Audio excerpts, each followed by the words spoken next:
Hello everyone, I'm Eternal Flame here, and today I'm here to do a video talking about everything we know about 10 Shadows, as well as how powerful the technique actually is. Now, I could probably make an entire video talking about Mahoraga, how strong Mahoraga is, plus there are other elements in this video that I want to talk about, but I can't really fit into an actual video without bloating it up. So instead I'm just gonna use this entire video both as a way for me to talk about the 10 Shadows lore, as well as talk about everything we know about the 10 Shadows in general. Anyways, before we get into this video, be sure to like and subscribe again for content like this, and let's get straight into the video.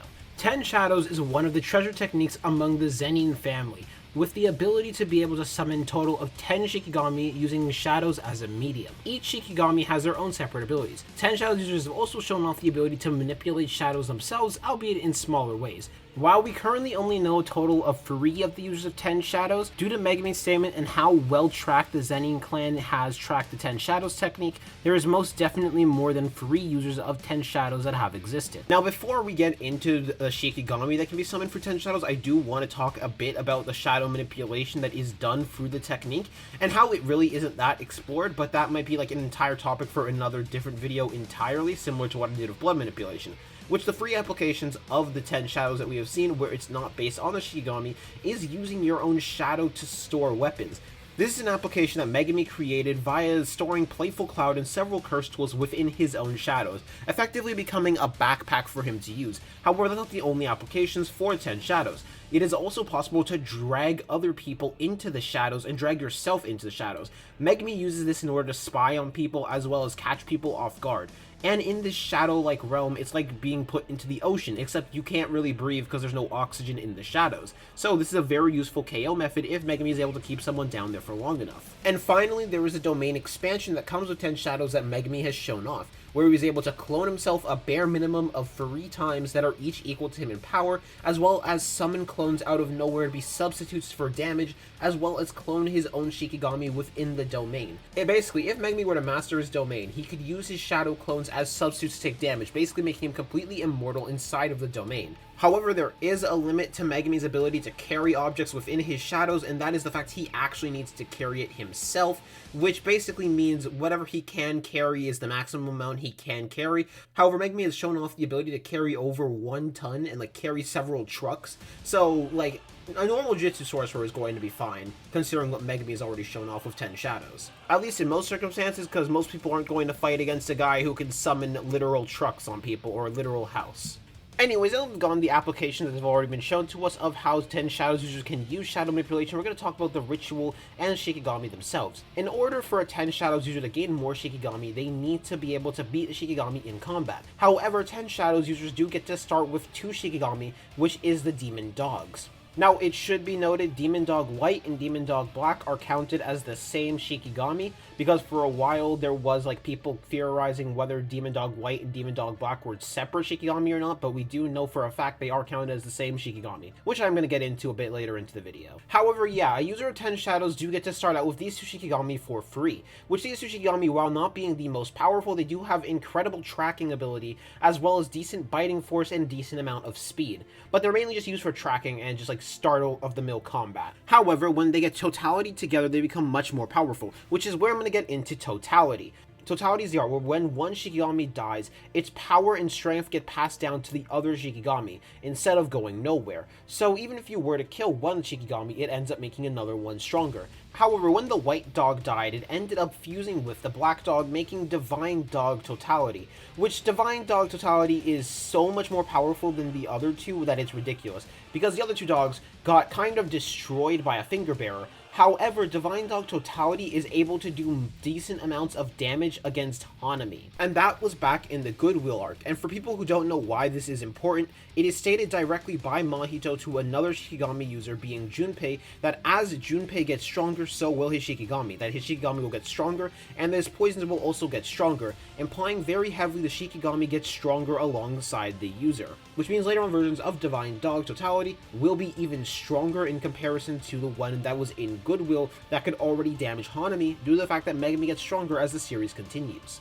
However, it should be noted the full process of totality is implied to take a few months, which will be important for something I'm going to talk about later into the video with another one of the shikigami. Now, the next shikigami we end up seeing is Gamma, which Gamma is just basically the big frog that Megumi is able to use, and you can summon like 2 of them, which these frogs are actually pretty fast, or at least their tongue speed is pretty fast. Mega Paws. Because as we see later on, when Megumi fights against Todo, and despite Todo blitzing him, the tongues are actually able to catch Todo himself, which implies they are incredibly fast and able to catch people that Megumi himself normally can't catch and are already blitzing him. Furthermore, they are also able to move Megumi out the way of Toji's hits, which implies something really massive about the frogs. However, the frogs themselves are not powerful and they're not combat types. They're mainly used for evasive maneuvers because Todo is also able to break their tongues. And now I'm going to get into Nue, the next shikigami that we see. Nue is a massive bird mainly used for flight-based tactics, where Nue is able to shoot lightning bolts that are purple at opponents, as well as surround his own body in purple lightning in order to ram directly into people.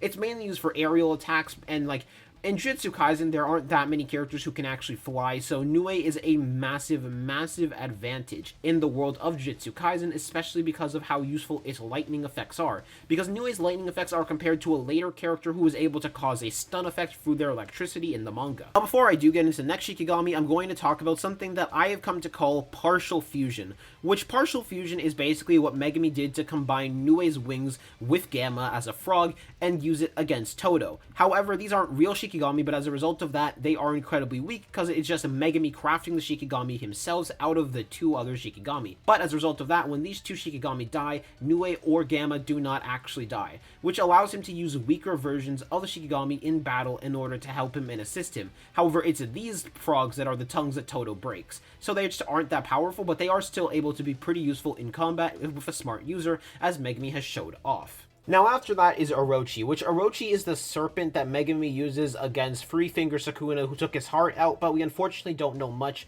about Orochi because of the fact, well, Sukuna kind of just immediately eliminated Orochi. However, it's probably not on the high end of shikigami because of the fact it was tamed so early on. While it might have decent amount of power, we don't really know this yet, so yeah.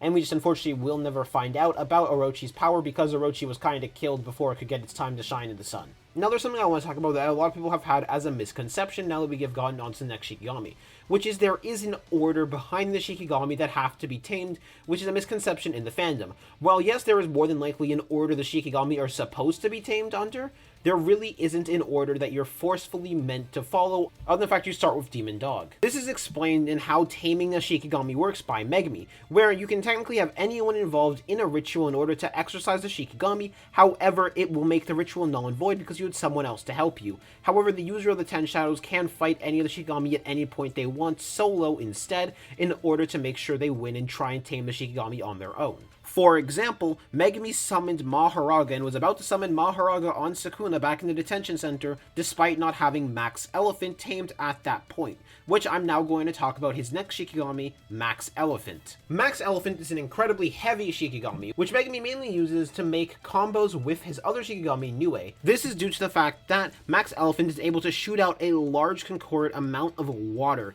that can be used to have a lot of lightning travel through the water and shock opponents, as well as him basically using Max Elephant to crush opponents because of how much Max Elephant weighs. However, those are like the main 2 uses for Max Elephant, mainly because it's not that good in combat other than that. The next shikigami that Megumi has access to is Rabbit Escape, my favorite of the shikigami, and ultimately the best of the shikigami, right behind Mahoraga. Fight me. Rabbit Escape basically functions via making hundreds of rabbits off the original 1 rabbit, where if this 1 rabbit gets destroyed, all of the other rabbits die alongside it, but it's able to make hundreds of rabbits that are not incredibly strong on their own, and they're not combat types, they're more so used for distraction, but they're still incredibly useful because it's very easy to disappear into the rabbits, and it also makes it much harder to track you as an opponent because it basically looks like your cursed energy is everywhere. Like, the amount of rabbits that are created through Rabbit Escape is absolutely nuts. Like, if you've ever watched any of the fights that Rabbit Escape is particularly in, like, you will know just how many rabbits that can be made through Rabbit Escape. Now, before we do get to Mahoraga, I do want to talk about the 10 Shadows user that we don't know much about, other than the fact that they died ending up fighting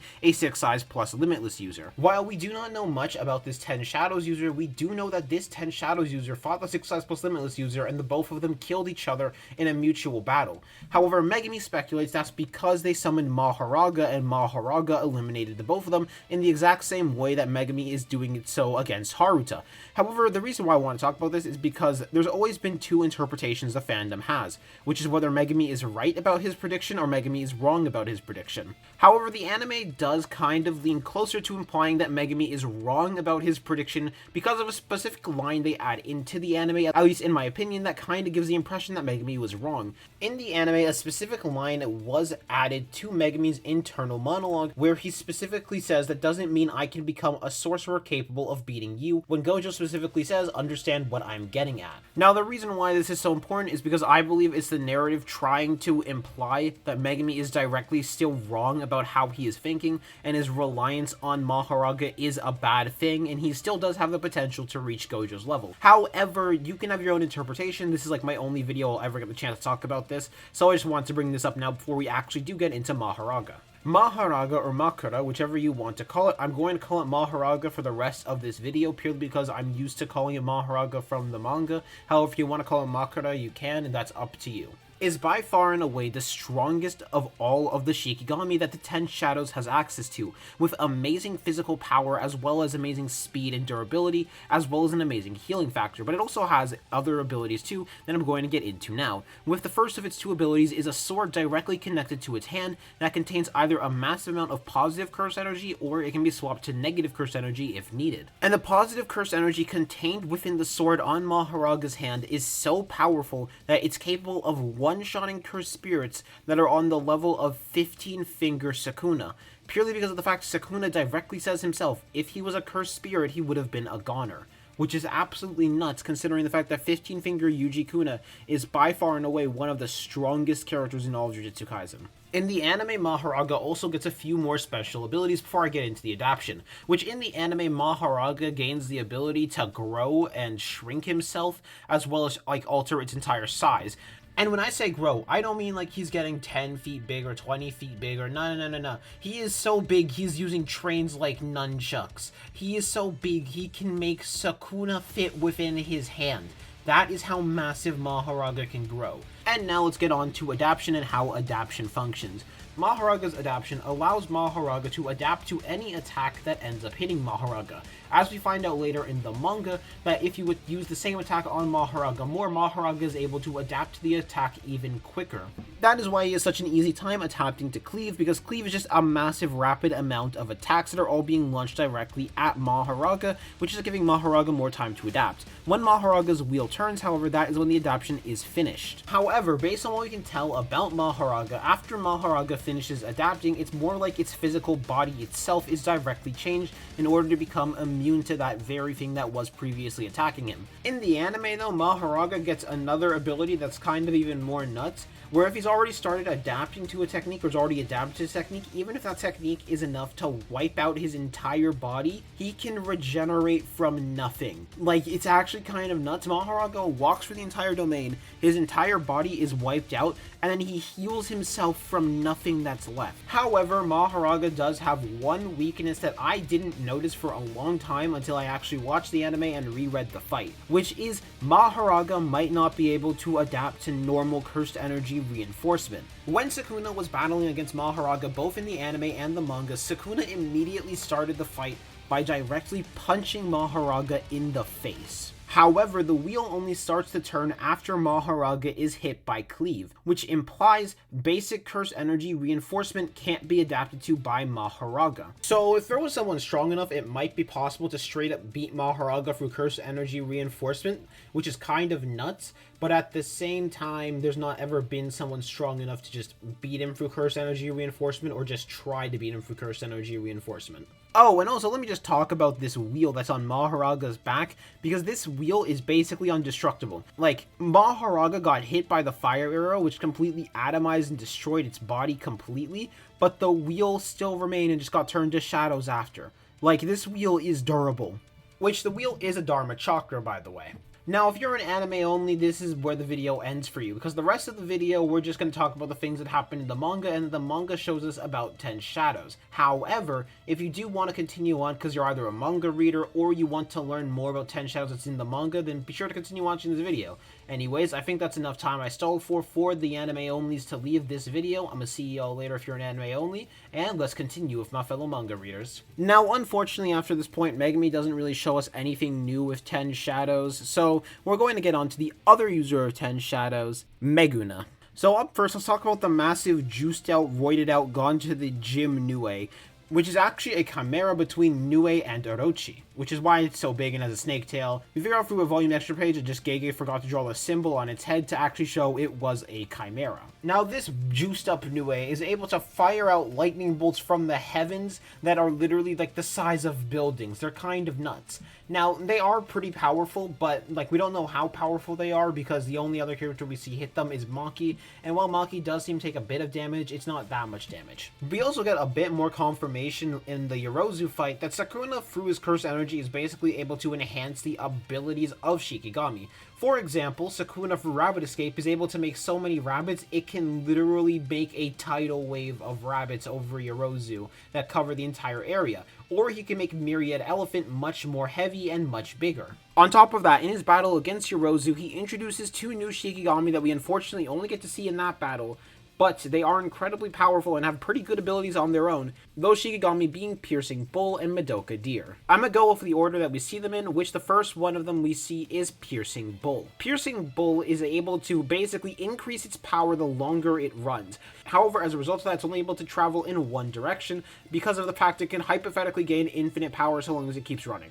Though low-key, if a 10 Shadows user was smart enough, they could hypothetically use this to tame Mahoraga if they knew about Mahoraga, just by having Piercing Bull run for literal days on end, and the second Mahoraga appears, you just slam into it with the Piercing Bull, and bam, it's one-shotted, but no one was ever smart enough to think about doing that. Up next is Madoka Deer, which Madoka Deer is able to release a large wave of positive cursed energy, which this wave is able to heal the user of it and neutralize cursed energy that already exists in objects, which was how Sukuna neutralized the cursed energy that Yorozu was using to manipulate metal. So basically, if you don't even have RCT, you can use this shikigami to heal yourself, and even then, even if you run out of RCT, you can still summon the shikigami up and use it to heal yourself instead. Sukuna also has the ability to summon shikigami in an unstable form, which he utilizes against Yorozu, where he summons up divine dogs in an unstable form, thus keeping them in his shadow as a result, but allowing them to have a much larger attack range as a result of them having such an unstable form. Normally this would be a bad thing to do in combat because most people don't have their cursed energy amount to make it so that even in this unstable form they hit hard. However, due to Sukuna's immense amount of cursed energy and reserve and output, and how amazing both of those were, he was able to make up for that extremely well, to the point where there was basically no difference and there was no drawback. Finally, there is the next shikigami and the final shikigami we see, which is not really a shikigami, but a chimera of 4 separate shikigami. Those shikigami being Divine Dogs, Nue, Orochi, and Morning Tiger. Now, the reason why we know Nue and Orochi is involved is because Nue and Orochi have been combined together and chimeraed together by this point. However, Nue, and by extension, Orochi, is being chimeraed into creating Agito, so Orochi is being taken alongside them. Oh, and also because I forgot about this, Madoka Deer is also chimeraed into it, which is why they have such immense and amazing ability to heal. Agito is heavily implied to be low-end physically relative to Mahoraga, albeit as stated by Gojo, Agito is the physically weakest of the group. The way Sukuna used Agito was in order to put extra pressure onto Gojo, so once Mahoraga is fully adapted to Gojo, they would have much more luck in actually landing hits on Gojo because they'd have 3 opponents to look out for instead of 2. Speaking of Sukuna, he has also shown off the ability to make Max Elephant incredibly small, or at least utilize the powers of Max Elephant. We don't actually know which of the two it is, whether it's like a really tiny Max Elephant in Sukuna's shadow, or he can manifest the powers itself. Whatever it is, it really doesn't matter. He has shown off the ability to turn it into a Piercing Blood and basically use water like Piercing Blood. And I've come to call it Piercing Aqua, but that's not actually its name. We don't know its name. And there's one final thing we learned about 10 Shadows, which is Mahoraga also has the ability to launch out cursed energy slashes and can apply his own adaptations to these slashes to bypass techniques and defenses. So not just is Mahoraga the perfect shield because he can adapt to any attack, he also becomes the perfect offense because he can use any attack to counter other things after fully being adapted to them. And also, Sukuna has shown off the ability to be able to summon the wheel in advance and use yourself as a medium instead of Mahoraga in order to take hits and adapt to hits in the process. However, most 10 Shadows users likely are not going to have too effective use of this strategy, because most 10 Shadows users are actually weaker than Mahoraga in comparison to Sukuna, who is much stronger and has much more curse energy reserves, who can actually make good use of this strategy. Anyway, that's about everything that we currently know about the 10 Shadows. The 10 Shadows is by far and away one of the biggest techniques to go over, despite literally only having one user. Well, technically 2 users, but one of the users is using it through another user's body. So, like, 10 Shadows has a lot it can be expanded on, and it's just so much information. However, if you did like me talking about the 10 Shadows and everything we currently know about the 10 Shadows, be sure to like and subscribe. We got plenty more videos like this on the way, and I'm gonna see y'all later. Have a good day, everybody. Peace out.